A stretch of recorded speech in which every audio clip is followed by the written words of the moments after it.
ట్రాన్స్పోర్టేషన్ని బెదరేసి అక్కడ చేసే ఏదో పనులతోనే సంపాదిస్తున్నారు. ఆయిల్ కూడా అక్కడి నుంచి ట్రాన్స్పోర్టేషన్ చేస్తారు. అక్కడ వాళ్ళు ఏంటి ఆయిల్ స్థావరాల ఏరియానే లాక్కుంటారు. ఇట్లాంటిది ఇవన్నిటి ప్రోత్సహిస్తుంటుంది అమెరికా. ఈ చైనా ఏం చేస్తుందంటే గత 10-15 సంవత్సరాల నుంచి కూడా జాగ్రత్తగా ఇక్కడ పెట్టుబడులు పెడతా వచ్చింది. పెట్టుబడులు పెడతా అంతవరకు ఉంటే బాగానే ఉండేది, అంతవరకు ఉంటూ మనతో స్నేహం చేస్తే బాగానే ఉండేది. మనల్ని శత్రువులుగా చేసుకుంది. గాల్వన్లో ఉదంతమో లేకపోతే డోక్లాం ఉదంతమో అది చేసుకుంటూ ఈ దేశాలను కూడా మనకు శత్రువులుగా మార్చింది. శ్రీలంకలో నోటికొచ్చిన కారుకోతలు కూసారు ఆ మధ్యన మనకి వ్యతిరేకంగా. నేపాల్లో వాడైతే అసలు నోటికొచ్చిన మామూలుగా చేయలేదు. ఇప్పుడు ఈ ఓలీ శర్మ అనేటటువంటి మామూలు దుర్మార్గుడు కాదు. రాముడు మా దేశంలో పుట్టాడు, మీ దేశంలో రామాయణం ఏంటి, అయోధ్య ఏంటి అన్నాడు. అంత దరిద్రుడు వాడు. అదే సందర్భంలో బంగ్లాదేశ్లో కూడా హసీనా చేత కూడా మాట్లాడిచ్చారు భారత్కు వ్యతిరేకంగా.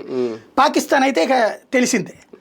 వీటన్నిటి ద్వారా భారత్కి ఎదుగుదలని ఆపటం, రెండవది ఆయా దేశాల మీద భారత్ ఇన్ఫ్లుయెన్స్ని తగ్గించి వాళ్ళ ఇన్ఫ్లుయెన్స్ పెట్టుకోవడం చేశారు. భారత్కు రకంగా చాలా రోజుల నుంచి పెద్ద సమస్యగా మారింది. ఇక్కడ ఈ దేశాలకు సంబంధించినటువంటి రాజకీయ నాయకులు బుర్ర తక్కువ వేదవులు. వాళ్ళకి ఏ అమ్మాయిలను ఎరేసారు వీళ్ళు, హనీ ట్రాప్స్ చేశారు. అందగత్తెలైనటువంటి అమ్మాయిల్ని రాయబార కార్యాలయాల్లో పంపించి ఈ ఎదవులందరినీ హనీ ట్రాప్ చేశారు. వీళ్ళు ఏం చిన్న చిన్న బచ్చా దేశాలు. రకంగా చెప్పాలంటే మనకి ఒక ఊరికి ఎక్కువ